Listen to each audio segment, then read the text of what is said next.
Shalom, saudara-saudara yang terkasih, jemaat Betani, Nginden, Manyar, Citraland, Sukomanunggal, dan seluruh cabang-cabang di sekitar Surabaya, bahkan di tempat-tempat yang lain. Kita kembali berjumpa di dalam acara Masih Ada Tuhan. Dan memang ini adalah sebuah kepastian. Apapun yang kita hadapi, selalu ada Tuhan. Saya akan membawakan tema dengan judul Pengenalan yang Mengubah. Memang judul ini agak sulit untuk dipahami. Tapi mari kita dengan rendah hati untuk melihat firman yang sering kita baca. Tetapi saya akan melihat dari perspektif yang berbeda untuk supaya kita memahami pentingnya pengenalan yang mengubah ini. Terambil dari Lukas 18, ayat yang 35 sampai 42. Kita baca Lukas 18 ayat 35 sampai 42. Waktu Yesus hampir tiba di Yeriko, ada seorang buta yang duduk di pinggir jalan dan mengemis. Waktu orang itu mendengar orang banyak lewat, ia bertanya, "Apa itu?" Kata orang kepadanya, "Yesus, orang Nazaret lewat." Lalu ia berseru, "Yesus, anak Daud, kasihanilah aku." Maka mereka yang berjalan di depan menegur dia supaya ia diam.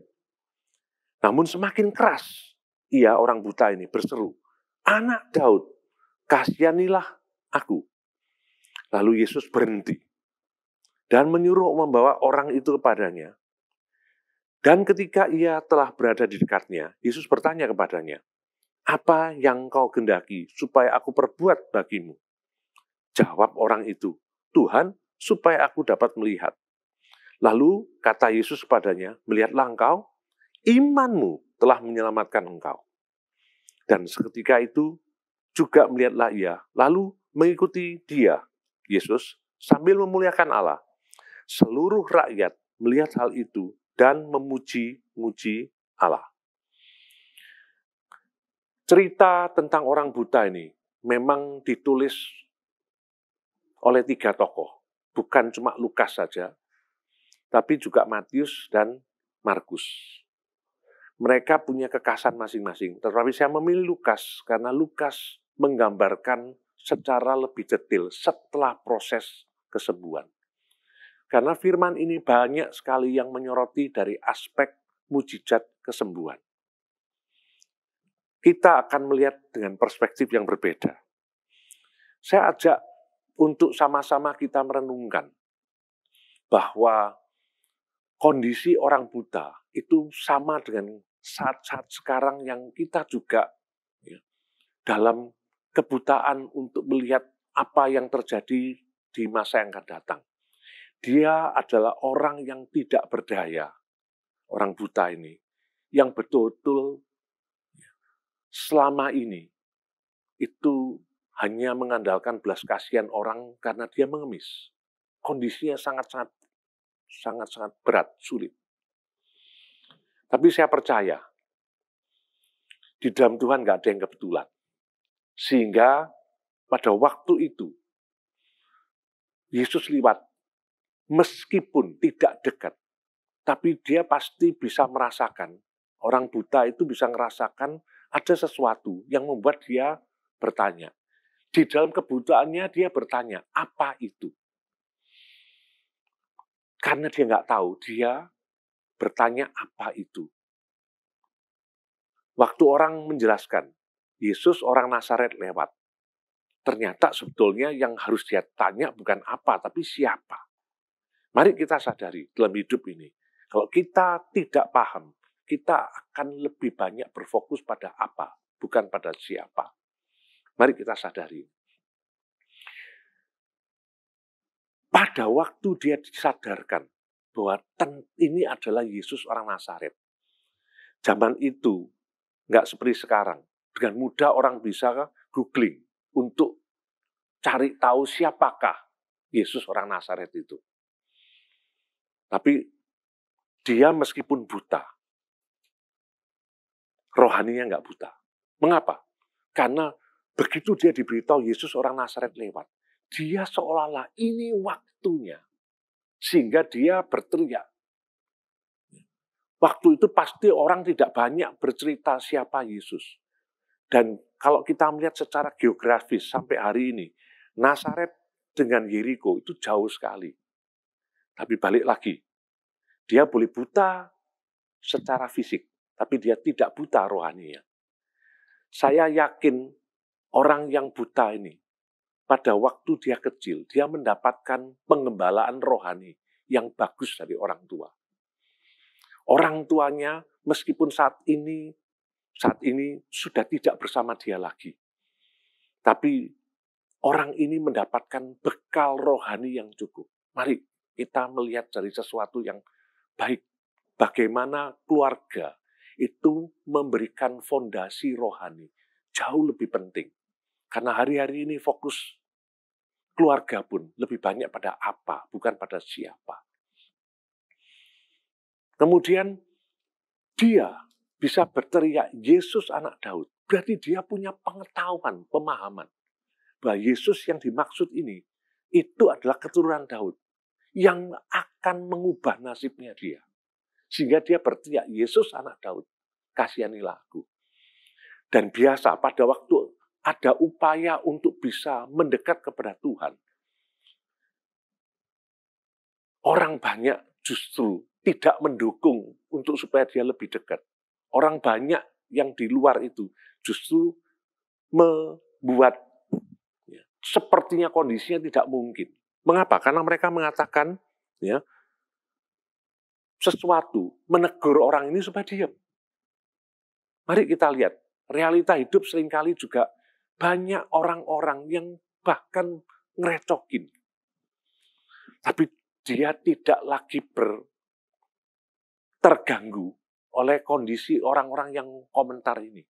Dia fokus kepada Tuhan untuk berteriak lebih keras lagi. Dan kalau kita teliti, waktu dia berteriak kedua kali, dia tidak menyebut nama Yesus lagi. Dia berteriak hanya menyebutkan anak Daud, kasihanilah aku. Dan ini bukan kebetulan. Karena kalau kita perhatikan, baik kitab Matius maupun kitab Markus yang menulis tentang kejadian ini, justru sangat-sangat teliti, konsisten. Waktu ucapan yang pertama, Yesus anak Daud, tapi yang ucapan yang kedua, itu hanya menyebutkan anak Daud. Mengapa ini istimewa? Iya, bayangkan, Tuhan Yesus waktu itu pasti seperti orang yang hebat, dilulukan banyak orang, sehingga dia sulit untuk bisa melihat apa yang agak jauh dari dia. Mengapa saya katakan ini agak jauh? Karena pada waktu itu, kondisi Tuhan Yesus dikelilingi orang, dan mereka pasti banyak membutuhkan juga. Tuhan Yesus tiba-tiba mendengar ada teriakan yang berbeda. Kalau semua berteriak namanya, tiba-tiba dia mendengar seorang yang berteriak, bukan namanya dia, tapi justru nama bapaknya. Anak Daud, kasihanilah aku. Saya membayangkan kalau saya dikerumuni orang, lalu kemudian waktu ada orang yang berteriak nama bapak saya pasti kaget. Orang ini pasti kenal saya. Oleh sebab itu, Tuhan Yesus suruh berhenti. Dan kalau kita lihat firman Tuhan menuliskan di sini, Yesus berhenti dan menyuruh membawa orang itu kepadanya. Menunjukkan bahwa dia bahkan nggak tahu siapa yang berteriak itu. Dia minta. Bayangkan teriakan dengan pengenalan bahwa Tuhan itu adalah Tuhan yang aku kenal. Sehingga Tuhan berhenti. Mari kita lihat ini. Di kitab Yosua ada kejadian spektakuler yang banyak orang mengatakan hebat sekali Yosua. Mengapa? Karena dia bisa menghentikan matahari. Di dalam firman ini, orang buta ini, karena pengenalannya, membuat dia bisa menghentikan yang menciptakan matahari, Tuhan alam semesta. Mari kita lihat luar biasa. Pengenalan mengubah. Yang menyebabkan Tuhan berhenti. Lalu kemudian kita melihat ada sesuatu yang luar biasa mengubah orang buta ini. Tapi setelah orang buta ini dipulihkan, dia bisa melihat. Dia tidak lagi fokus pada yang lain, yang sebelumnya dia betul-betul tidak sadar bahwa ternyata apa yang dia yakini, yang paling penting itu adalah mengenal Tuhan secara pribadi. Dia betul-betul di sini disebutkan, lalu ya orang itu mengikuti Yesus sambil memuliakan Allah. Seluruh rakyat melihat hal itu dan memuji-muji. Mari kita melihat dari firman ini, kita belajar sesuatu yang agak berbeda. Jangan hanya pengenalan kita itu cuma mengenal Tuhan yang membuat mujizat. Memang pastikan di dalam Yesus ada segala yang kita perlukan, termasuk mujizat. Tapi kenalah Tuhan untuk supaya fokus kita untuk selanjutnya. Sehingga Tuhan itu sampai secara khusus minta kita betul-betul dekat untuk menerima kasih karunia yang saya percaya sangat kita butuhkan. Hari-hari ini, dalam situasi yang kita juga seperti buta terhadap apa yang sedang terjadi, bahkan apa yang akan terjadi di masa depan. Jangan sampai kita buta secara rohani. Kenalah dia untuk supaya kita selalu dapat penyertaan kasih karunia yang terbaik. Biarlah kita ini juga melakukannya, bukan untuk kita sendiri. Orang tua dari orang buta ini, itu dia pada suatu saat tidak bisa mendampingi terus. Sehingga orang buta itu dalam posisi yang belas kasihan orang saja yang diandalkan. Tapi dia tidak buta rohaninya. Keluarga-keluarga, jangan sampai anak-anak kita mengalami kebutaan dalam kerohanian. Bangun kerohanian dengan benar untuk anak-anak. Supaya anak-anak mengenal Tuhan secara pribadi. Supaya kita bukan cuma untuk masa kita, tapi generasi-generasi yang kita lahirkan, itu semuanya bisa berfokus pada Tuhan, lalu memuliakan nama Tuhan. Terus, kenalah pribadinya untuk bisa mengubah keadaan kita, mengubah sekeliling kita. Tapi yang lebih terpenting lagi, kita memuliakan Tuhan sepanjang hidup kita. Ada 3 hal yang sangat luar biasa dari tema pengenalan yang mengubah ini. Yang pertama adalah bagaimana kita sadari keadaan yang terjadi, nggak ada yang kebetulan. Sehingga kalau Tuhan izinkan itu terjadi, jangan pernah ragukan. Kita selalu di dalam posisi tempat waktu yang terbaik. Walaupun ada proses yang harus kita jalani. Pastikan kita selalu dalam posisi waktu tempat yang terbaik untuk menerima kasih karunia Tuhan. Seperti orang buta ini. Siapkan pribadi kita untuk selalu dalam posisi yang terbaik. Waktu Tuhan Yesus lewat, bukan kebetulan. Yang kedua, bertumbuh dalam pengenalannya. Jangan sampai kita buta secara rohani.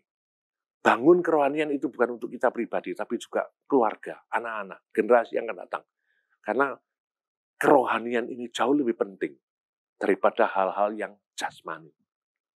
Di 1 Korintus itu disebutkan bahwa yang kelihatan itu sementara. Yang tidak kelihatan justru yang kekal. Bangun kerohanian yang kelihatannya tidak nampak. Tapi itu yang terpenting. Dan yang ketiga, biarlah apapun yang terjadi, tetap berfokus untuk supaya hidup ini menyenangkan Tuhan, memuliakan nama Tuhan. Orang buta ini setelah mengalami kesembuhan, dia tetap ikut Tuhan dan memuliakan nama Tuhan, sehingga banyak orang melihat dan memuliakan Tuhan. Hidup kita tujuan akhirnya bagaimana kita mengenal Tuhan Yesus sebagai juru selamat pribadi, tapi juga bukan kita pribadi, tapi banyak orang akan melihat ada Tuhan Yesus yang hebat, luar biasa dalam kehidupan kita. Tetap percaya, masih ada Tuhan dalam kehidupan kita. Dan tetap percaya, kita punya Tuhan yang dahsyat, Tuhan yang luar biasa. Tuhan Yesus berkati.